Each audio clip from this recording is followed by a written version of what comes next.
ઓમ Narayan, good morning. કેમ છો બધા? મજામાં? આજે છે માતાજીનું ત્રીજું નોરતું, એટલે આપણે તૃપ્તિબા પાસે જઈએ અને એને પૂછીએ કે આજે એણે શું ફરાળમાં બનાવ્યું છે. ચાલો, તો એક ભીંડાનું શાક તો હજુ બને જ છે. હા, ભીંડાનું શાક તો બને છે.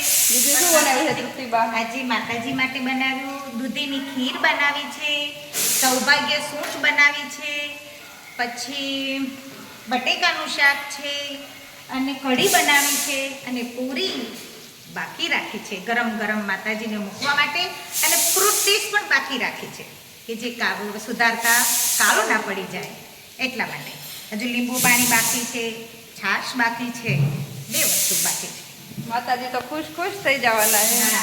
જો અમારા ઉષાબેન જો બટાકા ફોડવા માંડ્યા છે. ઓમ નારાયણ. તમારા ભાવના બેન જો એને અમારે રેગ્યુલર રસોઈ સંભાળવાના છે. કારેલાનું શાક કડવા પણ ડરવા એમ. સારું, ચાલો આપણે હવે જઈ ઘરે. ઓમ નારાયણ. ઓમ નારાયણ કે તો ઓમ નારાયણ કે તો ઓમ નારાયણ કે તો અમારી એ નહીં જો 5 વાગ્યાનો ઉઠી ગયો આજે તો. ઓમ નારાયણ કે તો નથી આવતી. રાધે રાધે કરો, રાધે રાધે કરો, રાધે રાધે રાધે કર. કૃષ્ણ હરે હરે, વિઠ્ઠલ વિઠ્ઠલ, ગોપાલ ગોપાલ, ઉધવરાય માધવરાય, મને ગોકુળ વાલું લાગે છે. અત્યારમાં ભજન ચાલુ થઈ ગયા છે. ચાલો, તો હવે હું કામકાજ કરીને થઈ ગઈ છું ફ્રી. આજે અમારા ઘરે આવે છે મહેમાન, એટલે જો અમે બનાવીએ છીએ જો બરફી ચૂરમું અને ગુવારનું શાક, દાળ ભાત એવું બનાવવાનું છે. અમારા જ્યોતિબેન જો મુઠિયા વાળવા મીડા છે. ગુવાનું શાક બનાવું છું. અને અમારા મોઢા જોઈને ખબર તો પડી જાય મહેમાન કોણ આવવાનું છે. એ પિયર પક્ષના આવવાના હોય તે દિવસે જ અમારા મોઢા વડા છે. હોય કેમ નહીં બોલ? સારું, ચાલો. ઓમ નારાયણ મમ્મી. જો બાન મમ્મી કેવા મળે છે, જો કેટલા ટાઈમે મળ્યા હોય એમ મળે છે. જો આ વેવાણું બધા મળે છે. જો પપ્પા એને વેવાઈને મળવા જઈશ.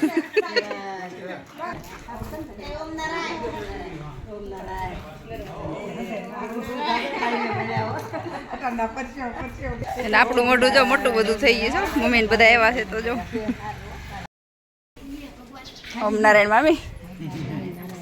જો મારી મામી ની આવી ગયા છે એટલે જો બેન આ બધું મોટું કીધું બહુ મોટું લાગે છે.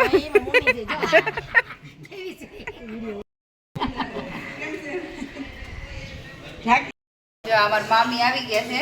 એ અમને બરફી ચૂરમું બનાવતા શીખવાડે છે. અમે પહેલી વખત બનાવીએ છીએ. મમ્મી કેવું બને? આ સરસ બને એવું છે. અમે પહેલી વખત બનાવીશું. તો અમારું બરફી ચૂરમું બનીને થઈ ગયું છે રેડી. હવે આપણે કરીએ ભજીયા. તો અમારા છોકરા આવી ગયા છે સ્કૂલેથી, તો એ પણ જમવા બેસી ગયા છે અને મહેમાનોને પણ જમવા બેસાડી દીધા છે. એટલે વેવાણો જો વાતો કરે છે ને જમતા જાય છે. બા પણ જમવા બેસી. તો આજે છે માતાજીનું ત્રીજું નોરતું, એટલે આપણે હવે જઈએ જો મંદિરે. ત્યાં આરતીનો ટાઈમ થઈ ગયો છે. ચાલો, મારા વિડીયોમાં બન્યા રહેજો. આપણે જઈએ આરતીમાં અને પછી જઈશું આપણે પાર્ટી પ્લોટમાં ગરબા લેવા માટે ચણિયા ચોળી પહેરીને. રાધે રાધે રાધે. જય દેવાલા. ઓમ નારાયણ કરી દીધું. ઓમ નારાયણ. જય કરી.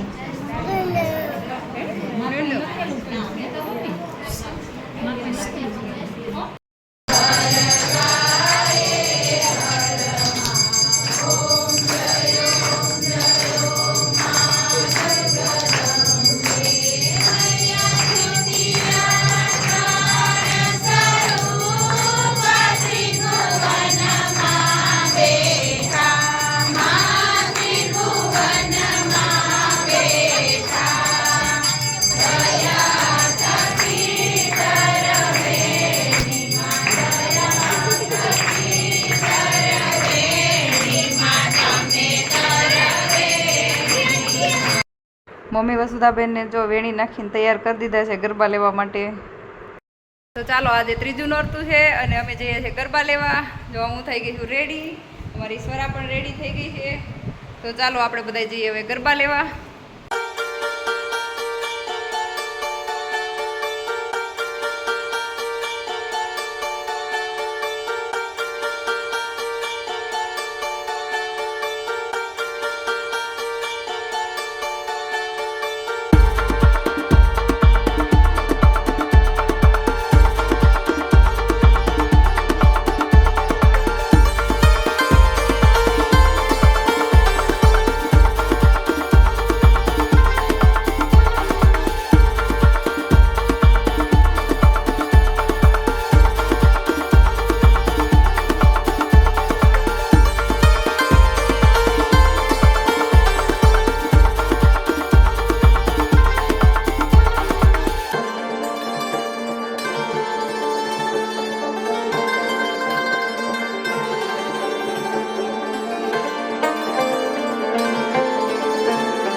તો અમારી છોકરીઓને લાગી ગઈ છે હવે ભૂખ, તો જો એ બેડા છે નાસ્તો કરવા, અને મને કંઈ ભૂખ લાગી નથી એટલે આપણે પી લીધી સોડા. જજીસે કરી દીધો આપણો નંબર એનાઉન્સ, એટલે આપણે વયા ગયા ઇનામ લેવા માટે.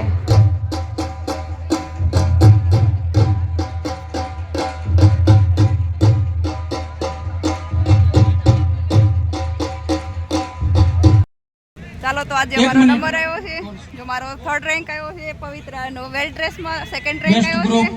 ચાલો, તો હવે અમે જઈએ છીએ ઘરે. જો તમને મારો વિડીયો ગમ્યો હોય તો લાઈક, શેર અને સબસ્ક્રાઇબ કરજો. આવજો. ઓમ નારાયણ.